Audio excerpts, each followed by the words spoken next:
stats. And I wanted to be a part of it. So I remember saying to my parents, I want to go to the Olympics. Never made a school final before, and had never been invited or asked for a talent program at all. I went up to my coach. I asked my coach, I'd really like to go to the Sydney 2000 Olympic Games at the age of 17 then. And she said to me, Elka, it's a great idea and we'll go for it, but I think 4 years on will be your next thing. Now put up your hand if you've ever, parents, teachers, students, anyone, you've gone in for that pay rise, you've gone in to start a job, you've gone in to tell your parents that you want to do something and they look at you and they say, maybe not this time. And you go, okay, yes, we've all experienced it. And too often we listen to somebody else and we walk out and then that door's closed and that dream's closed. Do you know, I wanted to go to the Olympics so badly, and there is something in the room for every person that you just know, that you just believe in, and you know that you want to achieve and wanted to do. So I went home and I thought so long and hard about how to be respectful, with dignity and with grace, my words to be seasoned with salt, to go up to my coach the next day and say to her, Narelle, I want to go to the Sydney 2000 Olympic Games. If you're not with me and you don't believe in me, I will have to go and train somewhere else. And she knew how serious I was and she said, let's go for it. So young ladies, what did I do? I changed my life and my attitude in 9 months.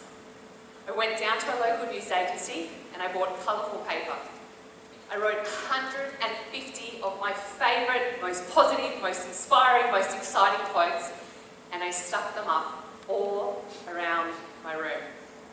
One of my favourite is, I will not allow anything outside of me to have an influence on me unless I choose it to. I stuck them all up throughout my room in different colours, so every morning at 4:17 when my alarm went off, I would wake up feeling challenged, inspired, happy, and knowing that when I stood up in the blocks, I was never going to be nervous because I missed a training session or I chose not to go, but I'd be nervous to see how fast I was going to swim. When I had big exams, I would write my exams up and I would put them in waterproof sheets. So anytime I got a moment in the pool deck, I would study for my exam and then push off and keep swimming. At that time, there was this wonderful, famous swimmer, I'm sure a lot of your parents would know her name, called Susie O'Neill. And she was swimming around 2 minutes for 4 laps for 200 metre freestyle. And I was swimming 2 minutes and 9 seconds. So that's like Susie being right at the back there. She's already touched the wall and she's finished. And Elka, just here. That's about a 9-second difference. I stood up every day and in the mirror I said, Elka Graham, every day, in every way, you're becoming a better person. And because of that, you're becoming a better athlete. And every month over those 9 months, I took 1 second off, and the first team that I ever made was the Sydney 2000 Olympic Games. So it goes to show you that we are all on a different journey, and that there is no one set way to do things. But you have to be motivated, and more than anything, you have to have a go and have fun along the way. Going to the Sydney 2000 Olympic Games was such a special achievement. It was the first team that I ever made. I just turned 18 and I got to meet heroes like Susie O'Neill, Ian Thorpe and Kieran Perkins and go and travel the world. And it was something so exciting and so inviting. Throughout that, I had a 7-year career that took me throughout the world to different world championships and Commonwealth Games. And I learned a lot of things and I could go into detail about them. But what I want to share with you today is what I've learned from that have got me to where I am now. And here's the one big thing that I want you to take away. The most powerful tool that you will ever have, young ladies, in your entire life is your tongue. Your words have the ability to lift a person up or to pull a person down. The way you speak about yourself, about your friends, about your parents, about your brothers and sisters, your words will forever be the most powerful tool in the entire universe. So I wanted to ask you today, I wanted to inspire you and challenge every person in this room. Are you a person that lifts other young ladies up? Or do you put other people down? Do you believe in yourself? Do you have confidence in yourself? Do you have a dream that is burning inside you that you're yet to do anything about because you're too scared? know that the biggest killer of all dreams is fear and is being doubtful? That moment of walking on stage when your heart is pounding, it is an opportunity. Your words are so important. I encourage you as much as you can to speak life over every single situation, to lift up girls, to compliment them, to champion them, and to cheer them on. To have what I call a dream team of women around you, a dream team of friends that say, that's so great, you're doing so well in debating. That's amazing, you're on the SRC team. It's so great that you're getting here early to train in the morning. Because sometimes the hardest path to take in life is often the right path to take. And that's the difference in being a leader, someone who steps up and says, everyone else might be doing that, but I'm going to try this way. In 2001, I got to go to the World Championships, and I was ranked 152nd in the world in my individual event, and in 12 months, I had a goal and I had a target to become #1. And in 2001 in Fukuoka in Japan, I got to realise that dream. I remember my father would come in every night when I was around your age, around midnight before him and my mum would go to sleep, would open the door and say, Elka Graham, you're the fastest girl in the world in swimming. And it used to really bug me, really, but inside I loved it. And here's the crazy thing, we have 3 under 5, 1 on the way, so it'll be 4 under 6. And guess what I'm doing now to my children at night before I go to bed? Walking into their room, saying to our young girl, Nevada, you're the best 5-year-old in the world. Edison, you're full of grace and wisdom, son. Presley, you're going to be a leader. We teach them these things. We teach them great, bold words that I want you young women to rise up and learn. And teach your parents, teach your students. Wisdom, in its most basic form, is making the right decisions at the right time. Discernment, the ability to be able to read people. Boldness and courage. You might not win all the medals and you might not become first in everything, but if you cheer other people on and you lift other people up, do you know that each of us has 86,400 seconds in every day? You say, oh, the day's gone too quick. The time is too long. That's a lot of seconds. 86,400 seconds. 172 hours in a week. What amazing things are you doing in your life? Because you are gifted, you are graceful, you are beautiful, you are bountiful.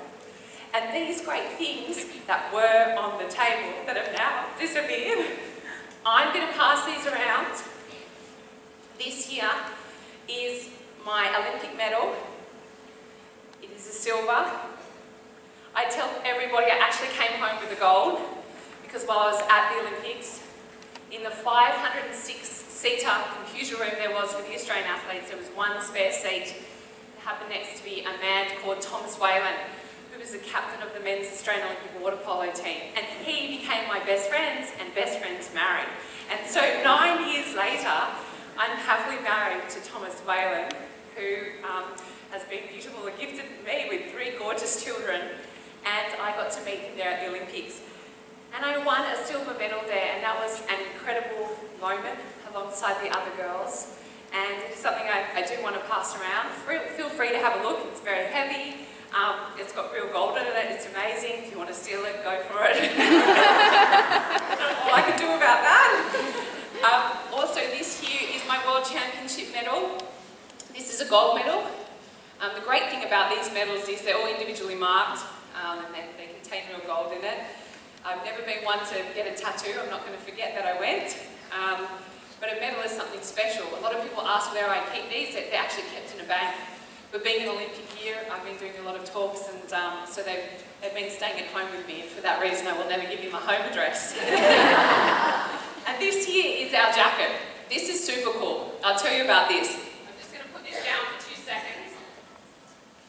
So every person in the Olympic team was given one of these. So this is our Olympic jacket, as you can see. It's great because it's like a big watermelon that seems to be stuck inside my tummy.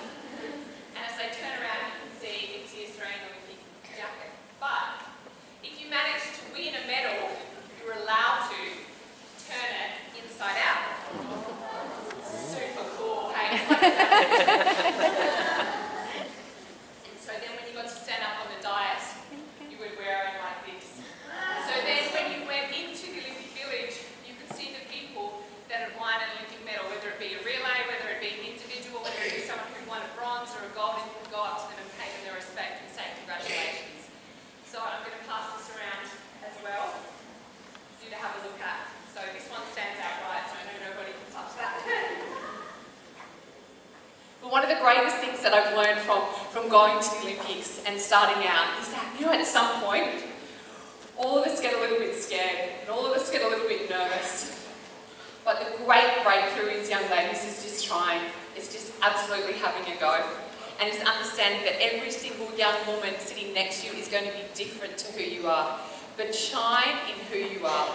Have the right girls around you. Speak the right words over your life. And find out what that gift is that you want. And understand that everybody will grow and learn at a different rate. And you have to support them in that. One of the things that I love doing when I'm talking is interacting. So I would love to ask if there are 4 young ladies before I finish off who wanted to ask a question. Teachers, parents, anyone. There are 4 hands and you wanted to ask a question. I'd love you to be bold and stand up and ask me what that might be. Yes, you put your hand up. Good on you. Great question. How often do I train? Now or what I used to? When I used to, what was your name? Dominique, lovely to meet you. I'm Elka. Good on you for being brave to be the first question. How often did I train? Actually, it's surprisingly not as much as what it is now. I was only swimming 5 sessions a week leading up to the Olympics. That's what my parents could afford at the time. And then once I made NSWIS to Institute of Sport, then we bumped up to 8 sessions a week. The most I was doing was 10 sessions a week. Around about 6 kilometres, 7 kilometres a session, 3 gym sessions, 2 weight sessions. So it was big, anywhere between kind of 8 and 12 sessions.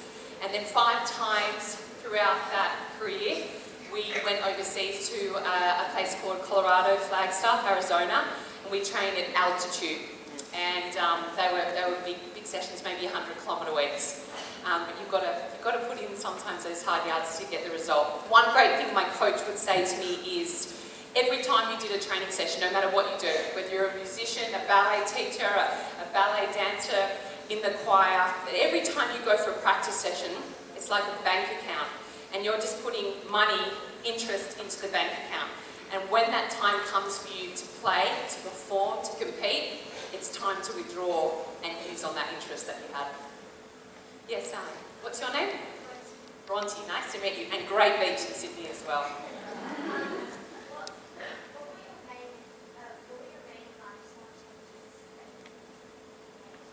Yeah, great. What a great question, Bronte asked. What were your main lifestyle changes? Here's something that I'll tell you that I'm honest that I can tell you now.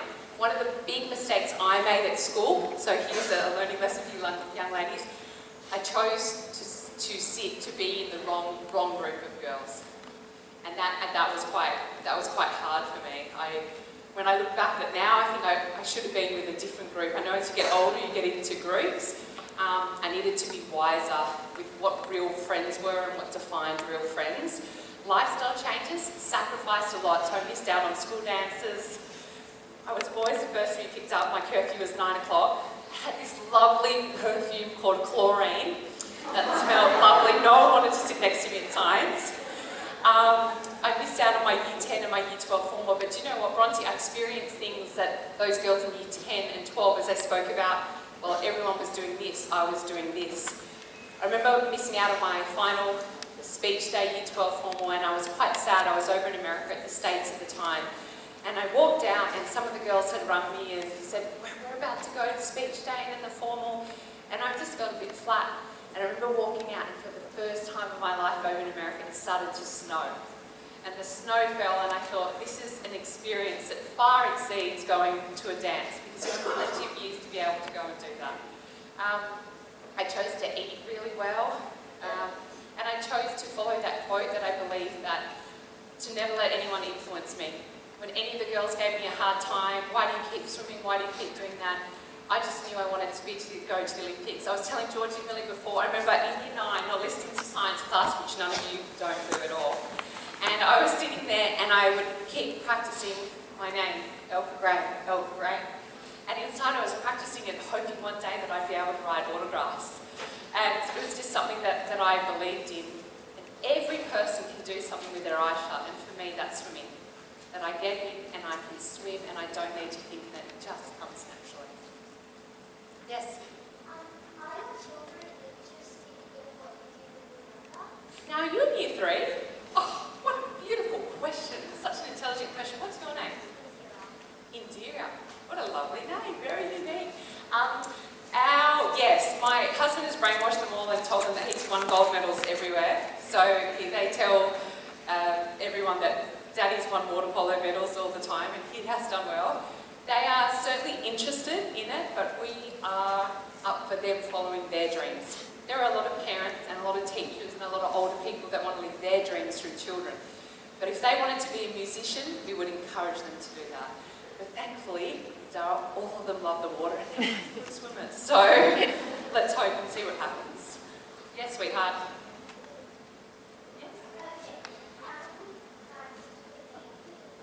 So I went to 2 Olympics, 2000, 2004, 3 World Champs and 2 Commonwealth Games. And then, do you know what made me stop and retire, which sounds funny at the age of 24? I remember sitting down thinking there is so much more to life.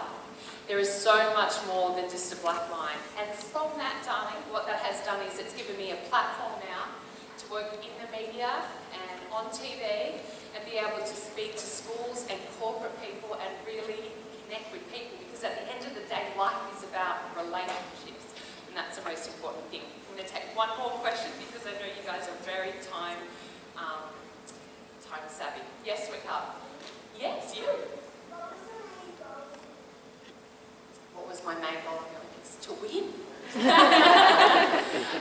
And I came home with the silver. Funnily enough, the silver that I came home with at the World Champs, there was always one other rival. Her name is called Lindsay Benko. She's an American. She's someone I have a huge amount of respect for, and we would often, I'd win, she'd win, I'd win, she'd win. And I went to train with her a few times. When you meet someone who's dedicated and is hungry and is determined and doesn't miss a training session, even though you don't want to come second to them, it's humbling knowing that you're competing against someone who's really great as well. So I'm going to end off on that. I'm sure you have lots of other questions tonight. I'd love to be able to gift more of my time, but today is about you. I feel very honoured and humbled that I've been able to come. I hope those medals and jackets get around to everyone while the assembly's concluding, or I know you've got a few more awards. Please feel free to keep passing them around. Thank you so much for having me, and most importantly, always remember to be nothing but who you are, and the most important thing is always trying. It doesn't matter if you come first, second or last. As my mum used to say to me if I rung up and I said, "Mum, I came 7th," my mum would always say, "Elka, think of the girl that got 8. She would have loved to have got 7. And if I got 10, she'd go, think of the girl that got 11. It used to bug me, but again, that's what I find myself saying to my children now. So all the best, God bless, and thank you so, so much.